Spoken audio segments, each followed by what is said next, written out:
What's up, nerds? What's up, nerds? Goz Master here with another Magic the Gathering puzzle quest. Today's quest, the 2025 Mono Planeswalker rankings. First and foremost, happy holidays to all of you guys. As always, gratitude and appreciation to Webcore for always providing the channel and supporting all of the Planeswalkers for us to review. And in today's video, I'm actually going to be going through and I'm going to be spotlighting for you guys all of the different Planeswalkers, which ones I think are the best Mono Walkers in my top 10 and top 20, some honorable mentions, which ones you should focus on, which ones you may be interested in, most importantly, which ones you should avoid based on my take. I will warn you in advance, I will probably ruffle a lot of feathers in this year's update because bottom line is there are a lot of changes to this, and warning and disclaimer to this as well is that this is all based on my playstyle, although I have an evaluation chart that I'm going off of to use and rank each of these against each other. My playstyle is, although it's very aggro and focused on winning, completing objectives and doing it as quickly as possible, I also look for synergies. Really, that's one of my biggest things is finding walkers and gameplays that have synergies. So if their abilities are working well together, they're self-contained, the power of those walkers are able to actually go get the things done during the game that you're looking for. That's ultimately what we're looking to do. Before we get into any of this, as always, I appreciate you for being here. A like, a subscribe, a jump into the Discord. As always, all of the engagements are a huge bonus. So if you would do those things, it really means a lot to the channel. Appreciate you. And I truly do appreciate you. I know you could be anywhere in the world, chosen to spend this time with me here. So let's get right into it. All right, with that said, let's get right into Mono Walkers. We have our full list of Mono Walkers, which I will be adding to the Discord server, so we'll have a link of all of them in there. I'll also be taking this list of walkers and providing an updated list there once this video has been out for a minute. So I'll be porting them in there so you can see through the year as I start to rank and put better walkers in there as we get new ones or as metas change and walkers adjust, I'll adjust those lists as well. So you'll see an up-to-date one as we go along. All right, let's jump in right to Mono Walkers I don't own. So a couple of ones I don't have and I don't recommend getting. I have no interest in getting Sorin, Imperious Bloodlord, any of the Gideons, Blackblade of the Trials, Ally of Zendikar. I don't see any real benefit to them. Ajani, Adversary of Tyrants, Strength of the Pride, I don't think are worthwhile. A lot of Chandras, Awakened Inferno, Heart of Fire, Ignited, Roaring Flame, Torch of Defiance. Don't see them being good enough compared to the ones that do make my list worth chasing at all for these. Again, if you have a certain playstyle, if there's a certain thing that you like about a Planeswalker that you feel is fun for you, get it. You know, disregard what I'm going to be talking about and saying here. There might be one playstyle, one niche thing in here that you find is absolutely fantastic for you and you're really excited about. Go get it. Have fun. Enjoy yourself. That's really what the game is about. I don't like Jace Mirror Mage or Cunning Castaway. Sexy pirate Jace, I think is what they call it. I don't like the Dreadhorde General, Master of Death, Last Hope, or Waker of the Dead from the Lilianas. I don't enjoy Arcbow Ranger, Monsters Advocate, Vivian Reed of Vivian's. I don't enjoy Nissa, Vital Force, Sarkhan Fireblood, Basri Ket, and Muyan Ling, Skydancer. I don't think any of those are worth going after at all. So those are the ones that I say don't get. The ones that I say maybe get off of these ones, those are walkers I do not have and I have no interest in getting. There's nobody on my list this year that I think is worth pursuing outside of the ones I have. One thing I will say is that Webcore over the last year has made their walkers, especially their mono walkers, have really raised the bar as far as synergies, effectiveness, quality of walker, passive abilities. Honestly, it's made a lot of really excellent Planeswalkers in the past, mono walkers, who I didn't play with, pretty much off my list or adjusted the hierarchy of this list, and I play with these mono walkers a lot more. And you know me, I don't like mono walkers. I think especially for newer players, you shouldn't be wasting your resources on mono walkers. You should be concentrating your efforts on dual color or tricolor walkers, especially when your first Planeswalker should be a tricolor walker. Dakin or Bolas 1 are perfect first Planeswalkers for any new player getting into the game. Yes, it's more resources and gold, but it's worth it because of the win percentage increases and ultimately the resources you wind up getting out of it. So I highly recommend that you go with those. All right. Mono walkers that I do own and I never play that I think are not worth getting and I tell you you should stay away from would be Nissa Vital Energy, Sage Animist, Temporal Pilgrim for Teferi. There's a few Tezzerets or a couple Tezzerets. The Seeker and Artifice Master I don't think are worthwhile.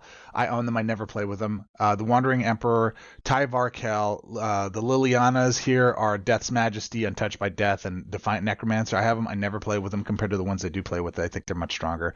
Elspeths, Resplendent, Sun's Champion, and Sun's Nemesis. And I know there's a lot of pushback. I think it's Sun's Champion that everybody's like, but her token creation, blah, blah. It's way too slow in today's meta. She may have been fine a year ago before the new walkers came out. I just don't recommend her. Again, you see something in them you love, go for it. Vivian on the Hunt, Sorin the Mirthless, Ob Nixilis Reignited, Lucas. Ob Nixilis, if he could get a retweak, if he could get his mana bonuses adjusted, he'd be great, but he's not. He's too weak. He's too slow. Maybe with Sunken Citadel, he might be playable, but something to look at there. Garrick Wildspeaker, Gideon Battleforge, Chandra Roaring Flame, Telepath Unbound for Jace. Fibblethip the Lost is one of the worst. And yes, you old heads, I'm going to say it right now. Koth of the Hammer is absolutely one of the worst planeswalkers in the game. Fire of Resistance is much better. So just don't waste your resources. New player, listen to me. I don't care what the old birds say. Don't get Koth of the Hammer. He sucks. He's one of the worst. Someone that might be worth getting with your resources this turnaround. Koth, Fire of Resistance, guys? I know. All right, so let me go over my grading system with you real quick. My grading system is as follows. I will go through a life score, passive ability, if any, ability 1, 2, 3. I'll go through their mana bonuses. I'll go through their deck slots. I'll go over their fun factor, and then I'll give their overall grade when it's all said and done. This is a calculated deal. Some of this is up to interpretation. So as I go through this, just know some of these are interpretive by my playstyle, the fun factor I find for them. And I will also advocate in two ways. You'll see that there's two grades here. This is a C+ and a D+. C+ is for a veteran player or a mid-level player that has plenty of cards to be able to use and take advantage. Really the key cards needed to make this planeswalker work or to go. And then the new player, what they get or what I think of their grade is for them to be looking at. Now, just as a warning again, most of the mono walkers I'm going to grade lower because I don't think new players should be going and wasting their resources on monocolored walkers. So that's an opinion. That's what I feel, I believe. A lot of people say it's cheaper. I argue it isn't. Go get yourself a tricolor walker, especially during the sale. You can pick up Dakin. You absolutely want to do that. He's one of the most powerful walkers in the game, or Bolas 1, absolutely one of the most powerful walkers for newer players in the game. You'll see why when we get there in our next couple of videos. All right, with that said, let me go over a review of Koth Fire of Resistance right now, just to give you an idea. So for me, my grading schedule is in life. Anything over 130 is an S. Anything over 120 is an A. Over 110 is a B. Over 100 is a C. Over 90 is a D. And under 90 is an F. There's only one person that has under 90. F in the chat for Sorin, Grim Nemesis. All right.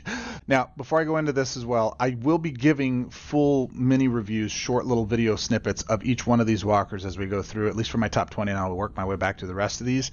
As it sits right now, I'm just going to go over his grades that I gave him based on his abilities, and I will go into more detail with the top 20 walkers you'll see as we go along. So with that said, his life total is a B. His passive ability is a B-. His ability 1, I give a B-. His ability 2, I give a C. His ability 3, I give a C. His mana bonuses, I give an A-. Now, the reason I do that, normally I don't like 9 in one specific thing. This is the problem I have with Koth of the Hammer.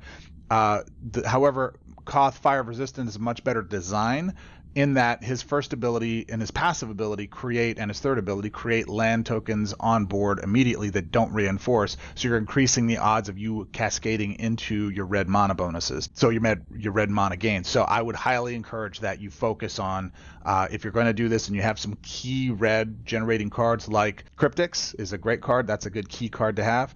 That will make a big difference for you to actually cascade into what you have. And the other card would be the Vanguard Koth. If you have those two cards, he may be worth considering picking up because he can do some crazy damage. His deck slots are really good. I actually want to take a look at this real quick. 5 to creatures, 8 to spells, and 6 to supports is pretty good. That's good right there. Just enough support slots, much better than Koth 1, and just good enough to spell slots. So it's a great balance. This is kind of what I look for in an A+ grade. More than enough spells, enough supports is 6, and then 5 creatures. We don't need more than that. Unless you're going to give us 10 creature slots, there's really no need for all of that. So there you go. And then there's the fun factor. I give it a B. It is fun to watch the board cascade, and if you like avalanches and cascades and stuff like that, this does make a good walker to do that. So overall, as you can see there, grade is a C+ or a D+. for where we're ranking them here. That is how I'm grading these. That's how that goes, so that you're clear in how this works. All right. The other one that I recommend, or that I might consider as worthwhile if you have all the other walkers I'm going to talk about here, is going to be Sarah the Benevolent. Now, what I've done is I take these rankings and I go over the scores, and I have a whole spreadsheet that I've done here, and I divide those numbers based on 8. There's 8 ability scores. So there's life, passive ability, etc., etc., etc., all the way down to deck slots. So that's 8 items. I total up the numbered balance off of this. I divide that by 8. Now note, she doesn't have a passive ability, so that counts against her. Most of the planeswalkers we have on here for mono walkers have passive ability, so that's going to count against her. However, this one's pretty fun.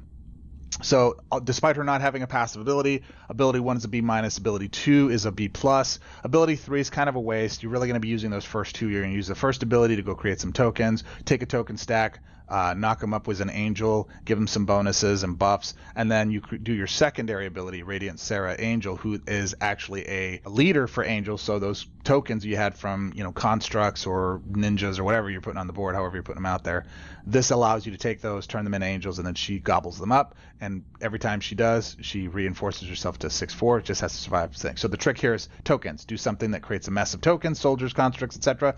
Hit them with your first, and then get our Radiant Lady on the board and soak them all up in an Angel Voltron. Fun and nice to see get swole for the GG faceplant, if you can survive Greg's next turn and his removal, because this bad girl doesn't have haste. So unless you get a hack, cross your fingers and pray, my friends, that she survives the turn, because if she does, it's usually GG.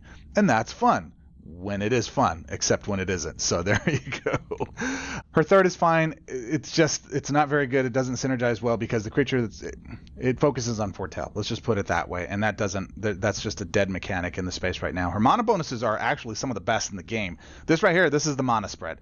7 to your main color, +3 to 2 off colors. -2 is fine because I don't count the -2s. I know everybody's going to say it's just a net of 9. This is pretty good. 7, 3, 3. Everything I'm going to talk about today is going to be about focused on Sunken Citadel, okay?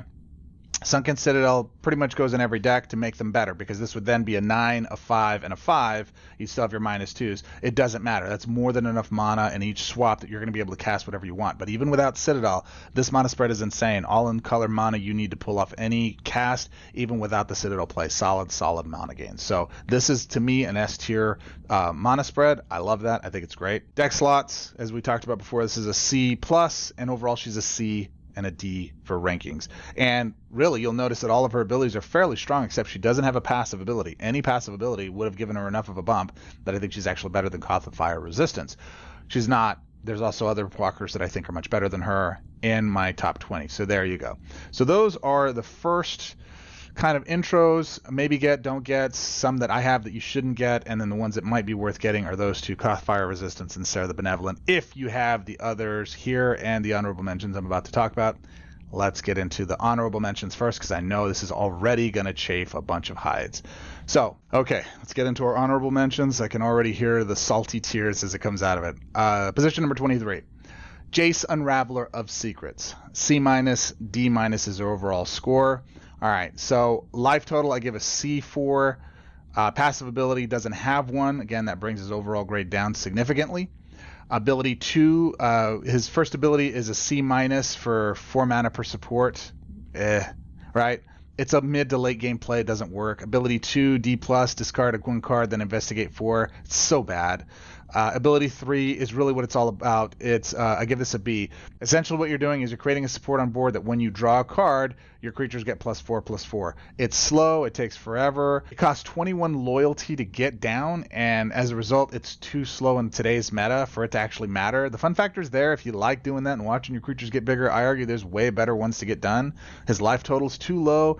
The mana bonuses are okay at 5 and 4, but there's nothing else there. With Citadel or with Cryptics, you're actually getting yourself some nice little bonuses in blue. Fine. But with Cut Your Losses out of the meta, it's not really optimal anymore. It's a B- in my opinion. Deck slots are awful. You got 7 creatures, 5 and 5 to spells and supports. That's awful. C-, borderline D. Overall grade, I give him a C- and a D-. He used to be on my top power rankings. He's not now.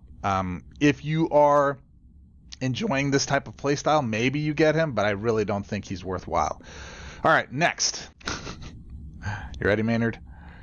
Teferi Chronoclast is honorable mention slot number 22. Actually, I made a mistake. It should be 21, 22. So Teferi Chronoclast is slot number 22, or 21 rather. I give him a C plus and a D minus for new players. All right, I know, I can already hear it, but hear me out. His life total is a big miss. It's a D minus. It's borderline F. It's the second lowest, I believe, life total in the game, and he's a control player. So control needs lots of life gain, and in this case, he does not have that.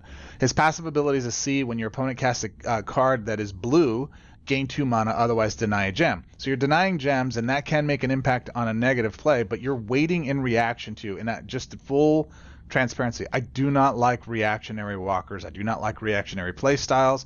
I do not like waiting and sitting for my opponent to do stuff where my triggers are based on them doing something, because I may face an opponent that doesn't have those colors, may not be playing those color schemes, and if it's denying to gem, great, then they're going to get all those negative impacts to them, fine, but I'm still waiting to get those things from them, and that's just, I'm not a fan of that. Ability 1, I give a C. Deny 4 gems, increase the cost of all cards in your opponent's hand by 2. Not a very good play. You're not going to be doing that. Ability 2, I give a C as well. Anti-clockwise, support card, emblem 3 token. When your opponent makes a non-blue match by swap Restrain, and Restrain is when a player is restrained, their non-blue mana bonuses get -1 until the end of their next turn. So it can stack. This can go, but again, it's based on when a player makes a non-blue match by swap. So what happens if they make a blue match? The key is the deny gems are targeting all of the blue gems. So you set a trap, essentially. The gameplay here is you set a trap. Your denial of gems is typically on blue gems. They make those matches. They don't make a blue match, then they get restrained. Their mana bonuses go down. That limits what they're able to do. Galta. I mean, just Galta doesn't care about what you're talking about there. She gets enough conversion on the board, especially with like Grist and other reanimator strategies like Archpriest of the Shadows coming out and hitting board and putting things on the board without having to. It just. Ability 3 is solid. Each player discards all cards with mana that can be discarded from their hand, you included, and you draw X cards, deny X gems, and restrain X times. Each card in your hand then gains X mana. X is the number of cards discarded this way. So fine, there's the deny and restrain. It's there, it's fun. That has ability to do it. This is strictly for the control players that like watching the computer flounder against being able to do anything. But an intelligent player knows how to get around this. Part of my bias against Teferi Chronoclast 2 is he's just so annoying to face. He never beats me. He never, ever beats me. He has cost me points in events, though. And that's the frustrating part. I can't rely on him in an event, so when I see other people playing him, I get really frustrated for them, thinking, wow, how did you do that? And I'm sure that they do. I'm sure that they win, and lots of you guys are going to chime in and say, I win all the time. I never lose with him. I'm sure that's fine. For me, the fun factor in this is a B- if you're into that. Key cards are going to be Scholar, fine. His mana bonuses are an A+. I do like his mana bonuses, +3 in your 2 respective, +6 in your main, no negative in green, and then -3 in red. That's great. That's borderline S tier, and I could see people saying, that's an S tier, blah, blah, blah, in comparison with some of the others. That's fine. That's really, really solid right there. It's really excellent. Plus, it's in your main color, so if you have some blue conversion stuff with Cryptics and some of the others, it just makes a massive difference. And if you can use Citadel with this, it turns that into 5, 8, and 5 solid bonuses. Excellent. His deck slots are fairly good too. 6, 7, and 6. I would have loved to have seen one more spell, but that's fairly good. That's an A. It's probably an A- in my opinion, really. And then his overall grade, in my opinion, is a C+ and a D-. And again, I know that you guys some of you are, I can already hear Maynard saying, nope, Goz is wrong. I get it. I completely understand that. I don't agree. Fight me in the comments. I'm okay with that. But that means I have 20 other walkers. Actually, it's a little bit more than that I think are better than these honorable mentions. That's how good this list is this year. Let's start with our top 20 mono walkers. All right. First, 20th slot is Morning Kanan. I give him a B- and a C- here. Morden Kanan, his life total is a B. His passive ability is a C+. Morning Kanan's Lucubration, alignment blue. You may discard the last card in your hand if you do draw a card. Triggers when you cast a monocolored card for the first time. That's each turn. That's what alignment is. So this is just yard fill, a little library dig, but it's not great. No mana gain or anything else that makes a big difference. That's why I give this a C+. It's okay. There's much better trigger effects inside of the game than that. His first ability is Involuntary Wizardry. Drop the 2 cards. Pick one of the first 4 cards in your hand, then roll a d20. 1 to 10, exile that card. 11 to 19 against half of its mana, and then 20 against full mana. That needs to be reworked if this Walker is going to be more competitive. I really don't like the secondary ability. When we had things that could fudge D20 rolls inside of the game in play, when AFR was in rotation, this was fine. So when we had things in standard that made cards roll all 20s, in Zerva, Master of Insights, etc., there was also a Barbarian class, I think, also did that. These effects were good, but now it's too much of a crapshoot to justify the risk, so I don't recommend using that ability much, really, at all. His secondary ability, create a Faithful Hound creature token, then roll a d20. 1 to 10, your illusion creatures gain flying. 11 through 18, your illusion creatures gain flying and unblockable. 19 through 20, your illusion creatures gain flying, unblockable, and hexproof. Nobody cares. This creature is nothing special. When this creature attacks, remove all buffs from the first opposing buffed creature. Nobody's buffing. They're just that big. When this creature enters the battlefield, it gets +2/+2 for each card with a different name in your hand. All right. It's just too cute. It's really all about his third ability. So Mordenkainen's penultimate cognate. I'm not going to even try it. Mordenkainen's PC. It's an emblem with 5 shield. It's resilient, so you can't destroy it or they can't be matched out. When you cast a non-copy spell card for the first time each turn, roll a d20. 1 to 10, copy that card against half its mana. That's fine. Even at its worst, I'm getting a copy of the card with half its mana. 11 through 18, copy that card and it gains full mana. That's great odds. I like that a lot. And then finally, 19 through 20, copy that card. Then each spell card in your hand, gains full mana. That's great. This token right here is fantastic. If they had a Vanguard that did this, that was in standard, I'd play this all day long. That's a solid ability. Is much better odds, but still a little off. But with 50% chance to get full mana, no brainer to ramp to this ability before anything else. The challenge is the meta is so fast right now. We just don't have all the time we sometimes need to pull this off. But it only costs 18 loyalty, so odds are if you're running Scholar, which does loyalty ramp, and you're doing some cryptics for forced conversion and you're in colors, this gives you a good opportunity to be able to scale into this fairly quickly. So I don't hate this one at all. I think it's an A-. I think it's a solid ability. And for that alone, he's worth picking up for gold if you haven't already gotten him. Fun factor is easy. It's a B. It's fun to do that. Ramp into your third, get that done, and then go ham on him. Mana bonuses are really solid. +4 to white, +5 to blue, +3 to black, and then minus to the other colors. Again, Citadel, this is an A. Even as its own, it's enough mana to go out there and get what you're looking for. But in addition to that, if you do have Citadel down, it just makes it that much easier. Deck slots are 7, 7, and 5. I really wanted one more support in this. It needs one more, and it would be an A.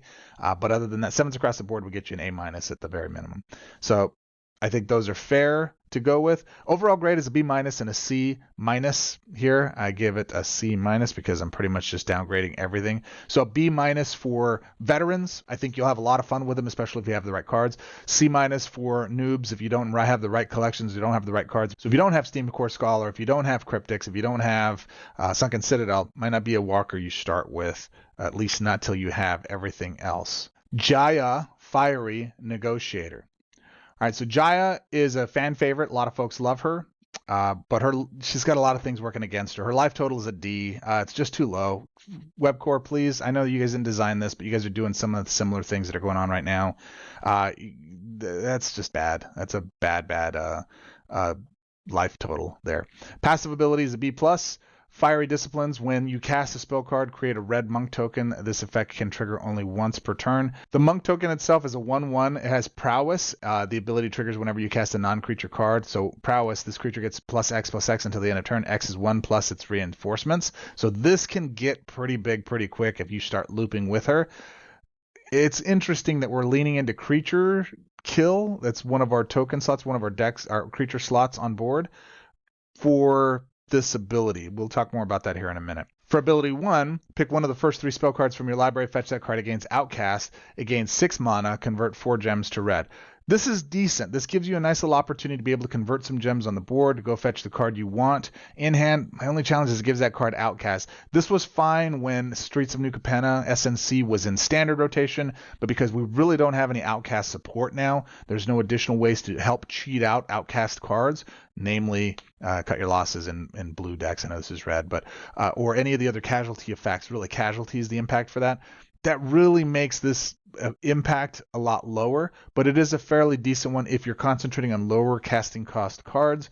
It's on par with the effectiveness of like a Rawl 1 is at Viceroy. So I do like the ability. You got to build specifically for it. Ability 2 is pick one of the first 4 spell cards from your graveyard for 12 loyalty, exile that card. If you can't, exile the first spell card from your library, copy the last spell card from your exile. That copy gains full mana. Copy the last spell from your exile. That copy gains full mana. So essentially you get 2 full mana spell cards for 12 loyalty. This is aces. I love this ability. I think it's fantastic. Yeah, you can't go wrong with this. Just make sure you have enough room in hand to take full advantage of it. It's a downside. If you only have 1 slot in hand, guess what's going to happen? You're going to only get one of those spells. So make sure you have both of those spots open so you can take full advantage of this. And this is even better if you have some of the power red spell cards in play, like, well, namely Chaos Warp is really the real cards you're going after there. Okay, so ability 3. Create 6 red monk tokens. Creatures you control gain haste until end of turn. Deal X damage to target opposing creatures. X is equal to 5 plus the greatest power amongst creatures you control. 6 red monk tokens, yay. They do the thing, +1 every time you cast a card. They get +X until end of turn. X is 1 plus its reinforcement, so that would be 1 plus the 6 if this is the only time you cast it. That'd be +7. Every time you cast a card, it's getting +7, +8, and then it's scaling up from there because you're increasing the odds of getting those monks. You're getting them bigger and bigger, or they're going up by 6. So that's fair in power, but it's not exponential. It's just going to grow so much. So now, my second part is that's not how haste works, and although the rest of the ability is okay, it's not much of an ultimate without some serious looping to pump the creatures up. But because it's a +X to total power with prowess, it's a much slower going than something that impacts the base power of the tokens, which is really what I would like to see. All in all, it's a very mid ability, feels more like a 2, and well overcosted at 20. So there you go. Fun factor, she is a lot of fun once you get her going, a B+ in that regard. Mana bonuses, I give a D, and here's the biggest reason why. This is why I hated Koth. This sucks, sigh, but people will see a 9 and think it's great. Trust me, it's not. There's no other ramp she gets, so everything you bring into her is artificial. So Cryptics will help with this, but that's about it. And the difference between Koth of Resistance and this one is that Koth self-contains the red churn. So this also forces you to have to use Koth Vanguard. So if you have that card, that could work with this. Cryptics is another one. Alas, if you try to use Citadel, it doesn't work with this one. It'll make your 9 an 11, but you're still limited to what red gems are on the board. And if you're facing a red opponent, they're just going to wind up absorbing the red matches as well. Deck slots are fine, 6, 7, and 6. I would have liked to have seen one more spell slot, really, for this kind of a walker that leans into spells. Overall grade, I give her a B-, C-. I think she's fine. I think she's fair. I understand why people like her.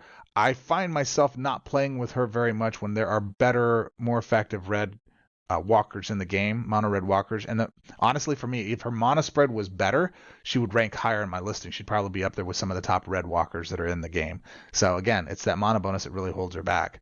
How can I give that same mana bonus to Koth as an A, and then, or whatever I gave him, and then this is a D? It's because there's no synergy with it. Synergy makes a big impact. And when you find yourself matching swaps when you're behind, trying to get caught up, that is a huge limiter. So there you go. Number 18. Ellie Wick Tumblestrum. Now, you're going to hear me talk about this quite a bit, but Ellie Wick is on this list and is this high on the list, not necessarily because her being fine, but because where the state of green is right now. Green is insanely powerful in the meta, and it's critical that you're aware of that and you acknowledge that and you build accordingly. Galta is, period, and that's the end of it. Not to mention Hall of Gemstones and all the other things that are just really dominant inside of green right now. Railway Brawler, just incredible cards. Any of those, that build that you run inside of Grist, Mono Green, or in some of my higher ranking walkers, run in Ellie Wick will win. It wins just the same. There is no difference because you're not really using her abilities. You don't need to use her abilities, except that she does work well. She synergizes well with it. Let's take a look. So life total is A. She's got 125 life. That's a great deal. Her passive ability is only a C. Toss a coin to your hero alignment, a green. So whenever you cast your first green card per turn, that's when that happens. First creature card in your hand gains 2 mana. And if that card is legendary, it gains 3 mana instead. Okay, so you gain a little bit of mana, but your legendary creatures, you're not going to be hurting for mana when you're doing the things like Gitrog and Galta and all of the other things and converting the board like crazy. So it's kind of a moot point. It's a C. Ability 1, venture into the dungeon, then draw a card. If you have dungeon spoils, create 3 gold tokens. If you don't control a dungeon, pick a path. If you haven't played with dungeons before, just note that they give you all these little different variations and benefits and things for choosing a different path. It's a fun mechanic. It was a neat idea. It doesn't translate into Puzzle Quest very well because it doesn't do enough. Bottom line is dungeons just don't do enough. So there really is no point in leaning into this because it doesn't really create very much mana for you outside of the gold tokens, which are fair, but there are better, other more effective ways to go invest. And you want to get to your secondary ability, which is really what it's about. Secondary ability, Legendary Allies. Pick one of the first 4 different cards from your library, fetch that card. It gains half of its mana. If that card is legendary, you gain 9 life, then also gain 6 loyalty. So this feeds in and of itself. If you continue to have 3 extra loyalty swaps, you can continue to go get legendary creatures. And again, that is Galta, Railway Brawler, Gitrog, essentially all of the key cards inside of Standard right now that you can go pull, get half their mana, and then you're off to the races with your green conversion. Lean into legendary creatures as long as there are any good ones in Standard. This is good based on what's available in the meta at any given time. And right now in green, there are quite a few. So that's really the ability you're going to be leaning into, and that just works really, really well. Third ability, Adventurous Song. Create an Adventurous Song token. Your creatures get +X/+X and gain haste and trample. That's not how haste works.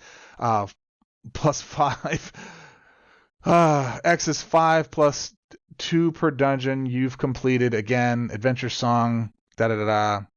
When you make your first match during your turn, venture into the dungeon. Then for dungeons that have been completed, trigger the following effects. Each card gains 3 mana. Your creatures get +2/+2 and gain 3 life for each legendary card on the battlefield. These do total up. It does cascade. It does go. My old video or my old talking points about Ellie Wick was that she just wins and I don't know how. She won when you took longer to play. When we had an average of like 10 to 13 rounds to play, she won because you had more than enough time to get into dungeons and do all 3. To ask us to complete 3 dungeons now in today's meta is really a far-fetched request. It once was good and it did win, but now it's just too slow. It's a big downgrade without her other dungeon cards in Standard to help push those things along. And as a result, you really shouldn't be using this third ability unless you're in a grindy match and you need every advantage you can, which you shouldn't be in with green where it is right now. Fun factor, it's fine. You're going to win because of the cards in your deck, not because of her or her abilities. That secondary ability is good to go fetch it out. It's more efficient than it is fun. It does a thing. That thing does well. Her mana bonuses are good, 3, 4, and 5 to white, red, and green respectively, and then minuses to the other. So solid mana gains. Deck slots are a B, 6, 6, and 7. It needs more spell slots, 1 or 2 more spell slots. It's fair. So I give that a B. Overall, her grade is a B-, C-. That is Ellie Wick Tumblestrom. Spot number 17. Jace the Perfected Mind, a B-, C-. This is a new walker, most likely won't be available in the cell. I don't believe he is, or he may be. I'm not sure. You guys will have to let me know in the chat below. All right, so Jace the Perfected Mind. Let's get right into him. I know. Nathazar is really high on this Planeswalker. It fits his play style. I love blue. I actually really do love blue control. I do. This guy has one thing about him that's great. Everything else to me is fairly mid. We'll get into it. So his life total is a C, obviously at 107 life. Again, mono walkers need to be 120 plus, 115 plus is a minimum. His passive ability, I do give an A. Look at how pretty that card is. Completed Intelligence. At the beginning of your turn, if you have less than 4 cards in your hand, draw cards equal to the difference. So turn 1, you have 2 cards in hand, you're drawing 2 additional cards. It's insane. This is a really, really good ability. Then you draw your card for turn, so you actually get 3 cards starting turn 1. This is an amazing first ability. It's a great way to reload your hand every turn, including turn 1, and paired with any draw triggers, you're starting every turn with impact from draw. So anything that has, I think it's Resourceful that is the triggers for drawing cards. So every time you draw a card, you're getting additional impacts to those cards. Definitely things you want to lean into, although there aren't a lot of those cards that are available. Solid A ability. I love it. Ability 1. So I got a lot to say about this. Create 3 Phyresis Converter tokens. Then if you have 80 or less life, create X Phyrexian gems. X is half the number of cards in your opponent's graveyard, rounded up. All right, so a Phyresis Converter tokens, 4 shield, support, artifact Phyresis. This support can't be reinforced. When you match a Phyrexian gem by swap, the first card in your hand without completed gains completed. This effect can trigger only once for all cards named Phyresis Converter. Lame. That you control. Then if this support has the augmentation emblem, your opponent's mana bonuses of the match color become -1 until the end of their next turn. Okay, but that only happens once, so it just takes 1 from them. So there's so much to read here. First off, good thing about this is you match the non-reinforceable token supports, and the first card that hand isn't completed in hand is completed. Fine. That means you're going to get mana from the Phyrexian gems if you take and you take the damage. Okay, whatever. The bad thing about this is only once per turn, regardless of how many of those supports you have on the board. Then, if you have the Augie emblem, you give Greg a -1 to the match gems color till the end of their next turn. So a lot of text for minimal impact. Oh, and it's a little slow, costing 8 loyalty. Super mid, but wait, there's more. Then, if you're under 80 life, why? You get half the number of cards in Greg's yard in Phyrexian gems. So yeah, you don't even get the extra mana stuff now. You have to be under 80 life, and only if you're being punched in the face for 27 life. Why? It's so lame. This is such a mid ability. I give it a C. Okay, ability 2, Corrupted Minefield. Destroy the top 5 cards of your opponent's library, then all opposing creatures get -X/-0. X is the number of cards destroyed from your opponent's library. They have to be destroyed from the library this turn. Okay, so for this you need to lean into Destroy Library during the turn, or it will only minus the creatures by 5. Now, I get this. Mid-late game, maybe you're making their creatures weaker, like a modified disable. You're doing it multiple times. Because when they're power 0, they can't attack. Cool. Except Galta is a thing. So you have to put 15 cards in the yard to neuter her one casting. And that's only if they didn't cast 3 or more of her with all the mana she produces.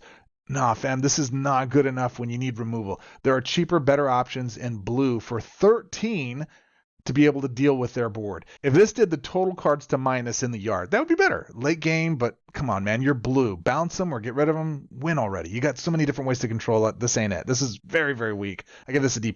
Ability 3 is what it's really all about. Illusion of the Free Will. For 20 loyalty, if you don't control a support named Phyresis Converter, create it. Phyresis cards you control gain the Augmentation emblem, create 12 Phyrexian gems, gain 3 mana from each non-basic gem on the board. This is the only way to get that Augmentation emblem, by the way. If you skip the other 2 abilities and just go right to go here, even if you don't prime it with A1, you still get a full hand of mana typically. Pretty great. Now to try to figure out how to do it every turn, that's how you break this walker. And if you can do that, if you figure out the way to get that done with Steam Core Scholar and some blue conversion like with Cryptics, and you wind up just constantly churning into your third ability, hey man, that makes this walker much stronger than what it is. It's all about this third ability. Everything else up to this point is pretty much fighting you to get to this point. Now, his mana bonuses are solid, +2 in white and black and +5 to blue and no negs. So they're good. However, that 5 may be decent enough, but you need Cryptics to lean into that. No cut your losses anymore, right? In addition to that, you could also use Citadel. You're going to hear me say it over and over again. Citadel's critical because then that turns it into a 2 4s and a 7, and that's more than enough mana and cast out everything in hand. So love that, A-. Deck slots. I mean, come on. Same slots as Jashiok, lacking a couple more spell slots to make him a near full creatureless Omni box. Even just one more slot would be ideal, but it is what it is. It's a B-. It's fair. I'd like one more spell slot, though. Fun factor, B-. If you can get into that third ability and you just keep churning that out, man, it keeps just filling your hand with new cards and you can actually go after it. That is very powerful. But as it is, it's there are times where you're behind and it's hard to get caught up, especially if they got a big board. Nothing you're going to have in your first or second ability are going to be worth going after your opponent. Overall, great. I give this a B-, C-. I think he is a very good walker. You're going to have a lot of fun with him. You're going to enjoy him, especially if you like this play style and ramping into that third. If you play a control-based blue version of deck, like Kidnap and things like that take full advantage of their creatures and put stuff on your side of the board and use their stuff against them, or Aegis is another great card to be able to use with this, you're going to find that this walker is a lot of fun for you to get into that third, and then it's just win more. So there you go. I give him a B-, C-. 16, probably a surprise for many of you guys. I'm putting Professor Onyx back in the top 20. Professor Onyx was my girl back in the day when we were in Call Time. She was basically the originator of Still Yo Girl for me. And she makes a resurgence now. I actually wound up replaying a lot with her over the last couple of days, and I've enjoyed playing with her with the new meta that's in play. So let's start off at the top. First and foremost, her life is a B-. She has 112 life. I'd prefer 3 more life, but it's fine to start. No passive ability. That is one of the big knocks against her. She has nothing that's going on for her, just static. Any little thing would have helped bump her probably into an A status, in my opinion, but it didn't have it, so there you go. But let's talk about her abilities, because this is really where it's at. For morbid research, 6 loyalty, pick and fetch one of the first 4 cards from your library, then destroy the others. If the fetched card is a spell, copy it, and that copy gains 3 mana. Otherwise, your opponent loses 3 life. So if you're doing an Ob Nixilis Captive Kingpin play, that 3 life loss triggers for drawing and getting a spell with full mana. This is a great ability with that. This is a great way to feed the yard and draw into what you want. Not enough mana gain, but hey, something is better than nothing. And if, like I said, if you're playing with Ob Nixilis Captured Kingpin, that makes a fantastic play. The copy spell effect can get massive in low casting situations where you need multiple little spells to jumpstart your snowball effect. Again, I love this ability at A-. It's a really solid way to start off ramping into the rest of your stuff. Ability 2, Painful Lesson. 12 loyalty, create a Dissection class token. Your opponent discards their first non-spell card. Then the first spell card in your hand gains full mana. This is amazing. Essentially, if we're playing against green, you know Greg likes to prioritize those big creatures. So if he's taking a couple of swaps to get into this card, we're actually able to go in there and get that card out of hand, regardless of how much mana is in hand. Great. But then you also get the Dissection class token. It's a support card emblem with 3 shield. Magecraft 3, your opponent loses 2 life and you gain 2 life. Now, Magecraft is the ability triggers whenever you cast or copy a spell card. That's solid because of the first ability we talked about a second ago. Given number of times per turn. So we can do this up to 3 times per turn, pinging them for 2 life, and we gain 2 life. Now, again, as I said, with Ob Nixilis, Captive Kingpin, you're drawing cards and casting those cards with full mana. It's a nice little synergy that works with it. It's fantastic. Additionally, when your opponent casts or copies a spell card, the first opposing creature with the greatest power gets -2/-2, and your opponent loses 2 life. Again, so it triggers Ob again. Even if you're not casting spells, when your opponent casts a copy spell card, you're getting those triggers as well. Now, those cards have outcasts, so at the end of your turn, they get away from hand, but at least you get a chance to cast them on your turn. This stacks. That -2/-2 stacks. So if they're casting more, they're getting reduced in power. It's a fun little ability. Free spell, and not to mention free spells for 12 loyalty. Yeah, this is a phenomenal ability. I love it. I give it an A- just because it requires a little trickery and there's some shenanigans to put in. Even if you don't have Ob Nixilis, it's still a fun way to get out there and get some things done against your opponent. Finally, ability 3, Last Monography. 18 loyalty. Your opponent discards 6 cards. Your opponent loses X life, and you gain X life. X is the number of creature cards in both graveyards. If your opponent discarded less than 4 cards this way, X is increased by 20. So this isn't strong enough of a finisher for me for 18 loyalty. It's a nice way to ditch cards out of their hand, but not enough for it to get a good game, a GG. So I give this a C+. I think in certain situations it can work. I think there are ways to break this, but it's going to be very focus. You're going to have to concentrate on builds that do that punish them for putting stuff in the yard more so than just an innate ability for 18 loyalty.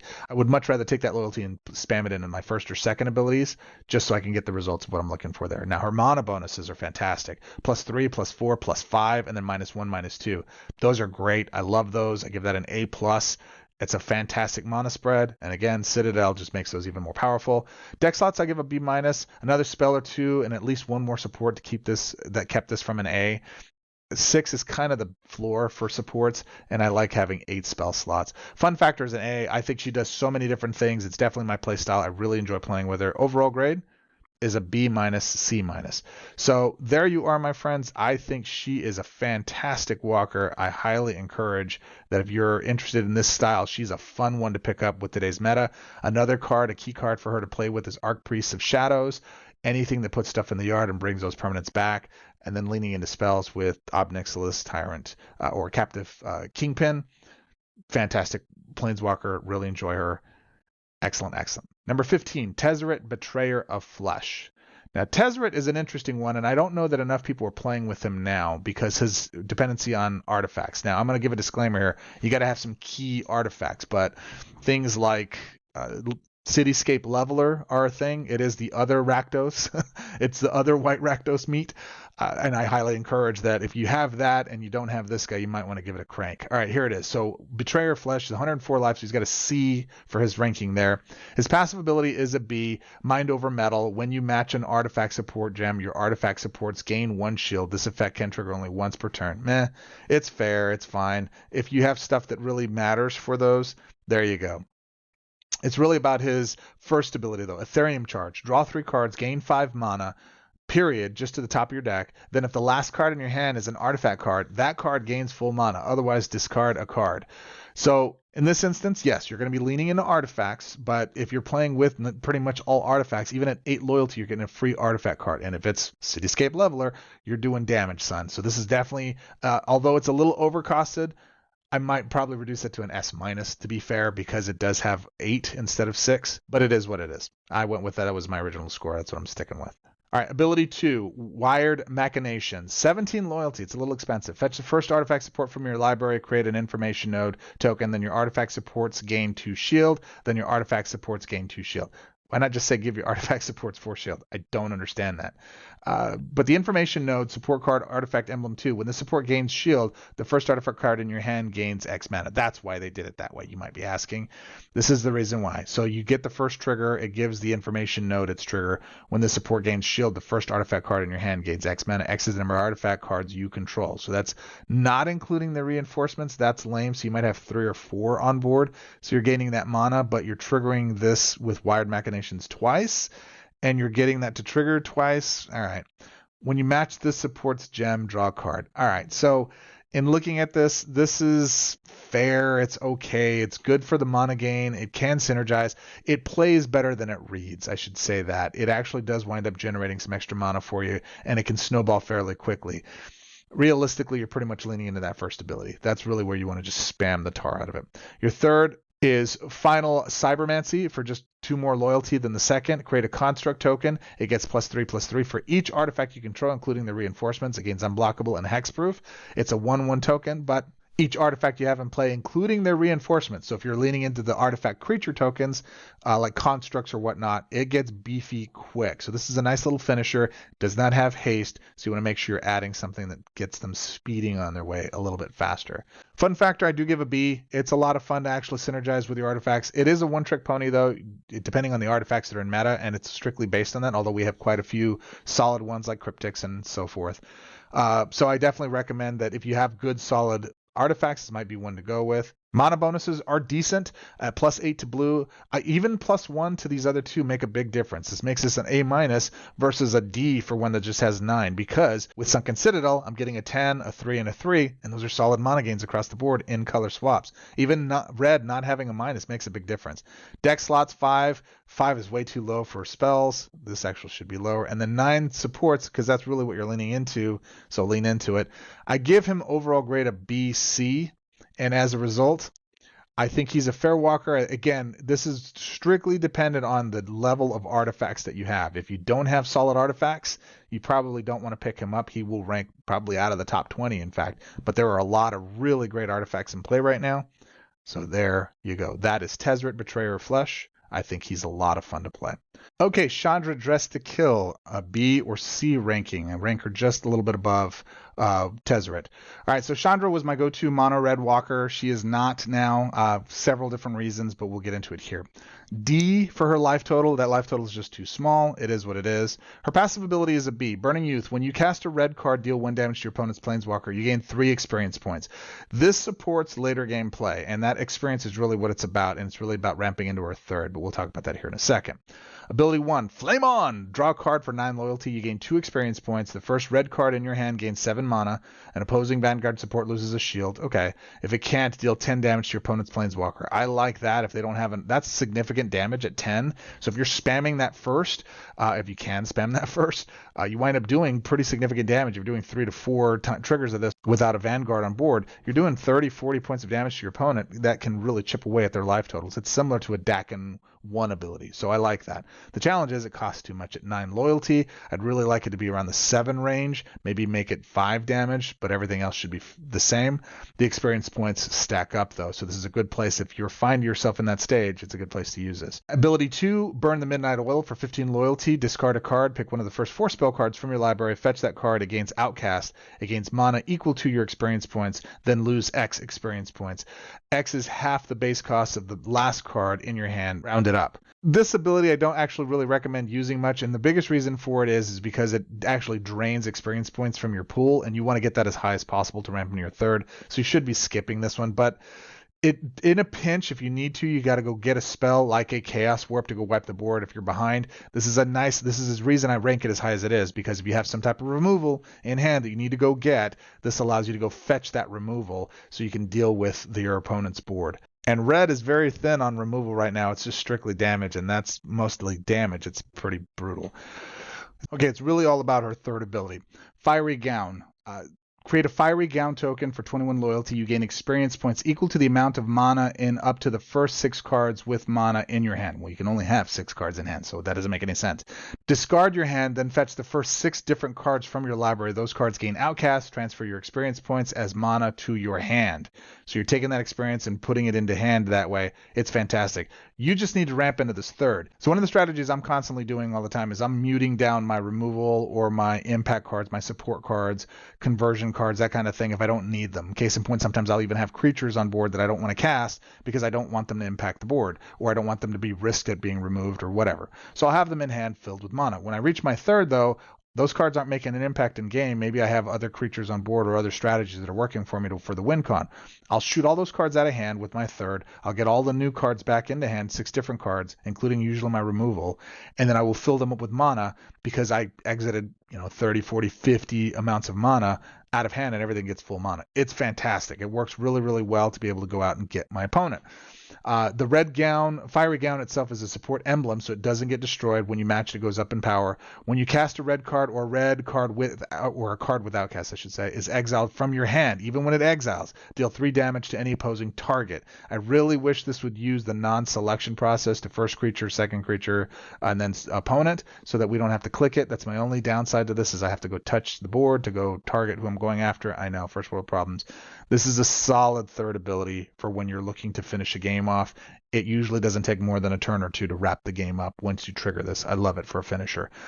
All right, for her mana bonuses, I give it an S. I miscalculated, so I had to readjust her numbers. So it's a 3 to green and black, plus 7 to red, and then -2 to the other 2 colors. That's solid. Again, Citadel, you're just cranking this out. It's a solid mana gains. Even without Citadel, you're gaining plenty of mana. Fantastic mana spread. I love that spread. Deck slots, she has 9 spells. I would love one more support, but really, this is a fantastic spread. I only have 5 creatures in hand. You can lean into the spell function with it. I love it. I think it's fantastic. Fun factor, I gave her a B+. The only reason she's not an A+ tier walker for me is because Outcast has left the building. And because we don't have Casualty or Outcast anymore in the meta, that does limit her. I didn't think it would impact her as much, but it actually does. And the other side of that is I know a lot of folks hate Outcast because they hate having cards come into hand and then leave hand. I don't have a problem with that. You just have to concentrate on building around smaller casting cost cards so that you're not so challenged to get those out. And there are quite a few impact cards. Rite of Flame is a good one that's just an auto include for her because of the Outcast and the red. Ignite gems that hit the board. Overall grade is a B+, C+. She got upgraded from a VC to a B+, C+. All in all, I think she's a fantastic walker. I really enjoy playing with her, but she's not my favorite. I have others that took her spot, basically, on my ranking chart. So there is Shandra Dressed to Kill at number 14. Zariel, Archduke of Avernus. This and Shandra could be switched in and out, except that she has a couple of different things that I really enjoy. Let's take a look at Zariel. You don't hear me talk about her much, and the reason for that is because I really haven't been much impressed with her over time, but I've been playing with her quite a bit over the last few weeks. And so here we go. So her life total is a B+, so that's good. Good abilities. Passive ability is Alignment Red. Deal 1 damage to your opponent's Planeswalker. So every time you cast a new card or red card, the first time you cast per turn, you deal 1 point of damage to your opponent. Okay. Very similar to Shandra, but Shandra is a little bit better. Ability 1. Roll a d20. You know why she's as low as she is on the chart. 1 to 10, your creatures get +6 and gain haste. Okay, that's not how haste works. It's not how haste works. Second thing it does, 11 through 19, destroy 6 red gems. 20, perform each of the effects above, gain 6 loyalty. So there's no downside here. As long as, like, if you're using Connecting the Dots as an example, you get a creature on board, haste will impact that, fine, fair. So when that happens, you can do that. You're really hoping you get an 11 through a 19, and that +6 to your creatures is not insignificant. Although it's end of turn, it would be nice if it was permanent, but it is what it is. So again, not a bad deal at a decent chance of 50% to wreck some gems on the board and cascade into a little mana gain. That said, it's far too unreliable to bank on a cast, and especially if you're behind and you whiff. Ugh, that's the worst. Ability 2. Roll a d20, create red devil tokens, and reinforce it X times. X is 4 plus the roll result. If the roll result is 16 or more, your creatures get +X +O and gain Berserker and Haste. Haste in this case does work because the tokens are hitting the board and then they're getting haste, so they get to go off now if you're getting 16 or better. This is devastating when it hits. It's devastating. It's nothing better than getting, a huge stack of 40 plus devils coming your way. And then if you remove them somehow with either a big Galta blocking with reach or something like that, then it dies and still deals the damage. I like these creatures a lot. They're very functional. I use them with Satoru and Judith for doing damage to opponents. They're fantastic. Even when it whiffs, it's pretty decent. So even a lower roll score can actually be pretty significant. 20, 30, 16 or plus, whatever creatures it is that you get on board, they're pretty significant. The big challenge with this is you can win too fast if you're not careful. So it's not an event walker unless your goal is speed, like just win now objectives or cast X number of creatures or summon X number of creatures. Then this is a great way to go get that done and a fast way to win. Still wouldn't rely on a mono red walker, but there it is. And then your third ability is create a Blood War token, then that support gains the War emblem. Roll. It's the only time it's casting, doesn't make any sense. Deal X damage to an opposing target. X is 5 plus the roll result. It's 18 loyalty. The support reads, 4 shield, support card emblem. When this first creature attacks, reinforce that creature. It gains double strike until end of turn. Significant. That's a big beefy red devil creature. If the support was the War emblem on it, which it will automatically because there's no other way not to get it without it, when a creature dies, deal X damage to your opponent's Planeswalker. X is equal to that creature's power. So there are ways that you can sacrifice your token creatures. There are things you can do once there's big on the stack. There's a lot of little shenanigans you can pull with this. It's a nice little synergized thing. All her abilities are fair, but they all work well together. Her mana bonuses are an A+, 4, 5, 3. I really enjoy these mana spreads. Fun factor is a B+. It's really neat to see those tokens going if you like tokens. And the production of the tokens happen fairly quickly. So it's programmed differently than the rest of them for whatever reason. And it works. I just like it. It's really, really good. Deck slots are B+. I'd like one more support, but it's fair. A little limiting with all the great supports in standard right now, but it's fair. Overall, I give her a B+, C+. If you have her and haven't played with her in a while, you might want to dust her off and give her another run at the meta right now. She has a lot of cards that are available to her, especially with Chaos Warp, Dragonhawk, and the rest of the crew, or Aurelia Law Buff, which I think is great. Running an angel in her is pretty hilarious if you know the narrative and the lore behind it. There you go, B+, C+. Give her another shot. If you don't have her and you have every walker above this one, you might want to consider picking her up versus Shandra Dressed to Kill. I like her just a little bit more. Number 12, Archangel Elspeth New. She probably won't be available in the sale, but a lot of people are asking, should we pick her up when she is available? Let's go over who she is. So Archangel Elspeth, I give a B+, C+. Her life total is a S-, so at 131, she's got one of the highest life totals for a mono-colored walker. Her passive ability, I give a B, Archangel Touch. When a creature leaves your graveyard to your hand or battlefield, that creature gains the angel subtype. So everything that's not an angel is an angel. Then that creature gains flying and vigilance. So very simple. Creature dependent, but it's a pretty neat way to take your non-angel defender, prevent damage creatures from the yard, get them onto the battlefield, give them flying and some vigilance on top of that if they need it. And it's just a nice way to kind of beef those creatures up. So I give that a B. Ability 1, Sacred Search, 6 loyalty. Destroy the top 4 cards of your library, graveyard feed. Then return the first creature card from your graveyard to your hand. That card gains 15 mana. This is a really good ability. The more I play with this, I like this. This is Grist's ability. It's just in white-ish.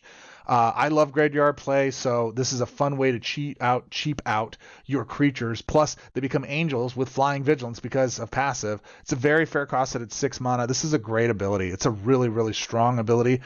It does not often get your creatures out 100%, but it gives them enough mana and enough buff that it's worth making an extra swap to get those creatures out. Just put them in first position, get the mana they need, have them hit the board. ETB effects, all the things around. Solid ability. Ability number 2, I give an A. Holy Calls. Target creature you control gets +X/+X and gains lifelink. Lifelink in white is pretty limited, so this is significant. Then reinforce that creature X times. X is the number of angel creatures you control. Well, la-di-da-di, go turn your token supports into angels or go create that kind of stuff. There's all kinds of different supports that are doing that now.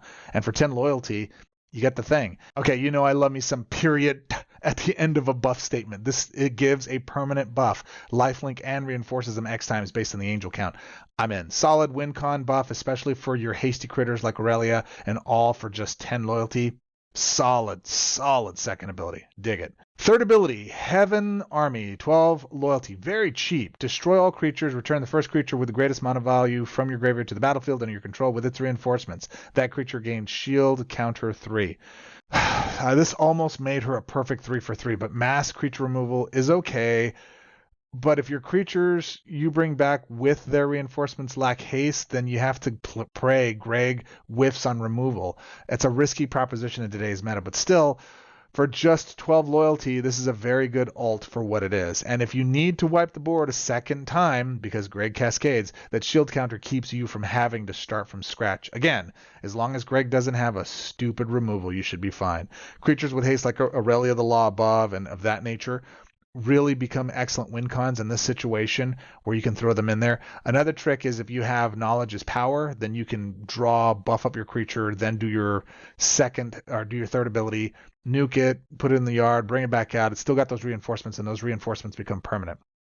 It's a little tricky. It's a little too cute, a little difficult to rely on. It feels a little win more, but at 12 loyalty and you're in a pinch, it's a nice solid way to reset the board and start over. Just keep things in hand, keep your mana loaded up, nuke the board, start off, and it's a great reset button. All in all, her abilities are pretty solid. So mana bonuses, I give a B+, +5 to white, +2 to green and blue. I'd prefer 6 in her main color, but it's an easy Sunken Citadel play. And for her deck slots, 7, 7, 5. I'd like to see one more support, but it's fine. One more support would have made her an easy A. Fun factor is a B+. I like the play here. It is fun. I give her overall a B+, C+. There's going to be some folks in the chat that say, wow, she's stronger than that, she's better than that. I don't disagree with you. If this is definitely one of those ones where it's playstyle focused. Her abilities are solid. Each one of them are solid, but they are very limited to what she does. They are creature dependent. And, again, the meta is creatures right now. Really, the win cons are creatures. There's very few win cons outside of that are viable. So if you like this type of playstyle, she might be worth picking up. The number 11 on our list is Jessica Thrice Reborn. I bet you're a little surprised to see her this high, but she's pretty solid, so let's check her out. So she's got A- for life, 122 life, solid a life ability. She doesn't have a passive ability, and she still ranks this high. A lot of it has to do with the synergy between her abilities. So ability number 1, you have Thrice Revengeful. So for 6 loyalty, discard all cards without mana from your hand, then draw that many cards, deal that much damage to your opponent's Planeswalker. Now, originally I got really excited because I thought, oh, dude, it's going to be the total of what's in your graveyard. That's not the case. It's just what cards you're getting discarded from hand. But if you really lean into this strategy, you can do up to 3 to 4 or 5 even cards that you're discarding from hand, maybe even 6. But that's just 6 damage. Not that big, reload, draw, but you're feeding your yard and you can do a lot of graveyard strategies from there. But what really is kicker is after you have 12 cards in your graveyard, then you're dealing 3 times that amount of damage instead. So that could be anywhere. Typically you can be ditching about 2 to 3 cards. So that's 6 to 9 points of damage you're doing every single turn. That's very on par with Dakin's first ability. You're not gaining the life, but it does do some damage to your opponent, and that can be enough to finish a game a lot of times. So a solid little ability, give it a B. Ability number 2 is Thrice Empowered. Reinforce target creature you control 3 times until end of turn. Then if your opponent controls more creatures than you, including the reinforcements, reinforce that creature 3 more times. This is much better than Shandra Flame Shapers because it's not killing your creature, but it's actually putting a solid reinforcement on board. The challenge is it costs a little bit much at 15 loyalty, but in a pinch as a finisher, good way to go. And ability number 3 is Thrice Remembered. A lot of 3s here. Create a Jessica's Will token, then that support gains the Rebirth emblem, which is silly because the only place we're casting that card or creating it is from here, so it should automatically get it. But whatever, Octagon. Destroy 9 non-red gems, and if there are less than 9 red gems total, destroy 27 non-red gems instead. So you're torn here. Do I convert red gems or do I not convert red gems and then make this happen for the conversion? It costs the same amount of loyalty, 15 as our secondary ability. You're definitely going to be using this over your secondary ability more often than not, unless you're trying to finish the game. Now, the Jessica's Will token is a red emblem 4 with resilience, so it doesn't die. When a spell card enters your graveyard from anywhere, if that card doesn't have buried, it gains flashback and buried X. X is that card's base mana cost, then the first card with flashback in your graveyard gains 3 mana. When this support loses shield for the first time each turn, fetch the first spell card from your library. That card gains X mana. X is the number of cards in your opponent's hand. If this support has the Rebirth emblem, that card gains X times 3 mana instead. So it's a little wonky. It's not as synergized as you'd like it to be. I don't like having to depend on what cards are in our opponent's hand, unless they're just stuck with stuff on hand and they can't cast stuff. It really does not provide that much mana from it, but it really is that gem destruction that winds up happening for it. So all in all, The abilities in and of themselves aren't overly crazy good, but they do wind up providing some good synergy together that does allow you to impact the board and impact your opponent. The mana bonuses I give an A, +4, +4, +4 to black, red, and green respectively, -2 and -1 to white and blue. Really flexible mana gains, killer with Citadel for sure. Deck slots are B+, needs a couple more spell slots for it to be super functional. The fun factor is there. It really synergizes really, really well, but overall I give this a B+ and a B-. I think she's a solid little walker that you might want to take a look at again, because I think if you do, you'll see that she has a lot of advantages to her, especially if you're running Dragonhawk and any of the regular red players that are in standard right now, along with Chaos Warp. So there you go. There's my number 11. Okay, so there you go. There are my top 20 and my honorable mentions and the intro. What do you think so far of this list? Did I miss? Did I get this right? Have I had you consider some walkers you had not beforehand with the current meta? Now, I want you to note, I didn't just throw these up here because I arbitrarily looked at them. I played each one of them and figured out which ones worked well in today's meta. That's why my rankings have changed so much. I've been busy doing that. That said, what are your thoughts? Is there somebody missing from these top 20 that should be here that you think are better? Let me know in the comments below. As always, like, subscribe, get into the Discord. Battle me out, fight me, bro, in the comments section. I'm happy to have these conversations. And again, remember, whatever your preference is, that's for you.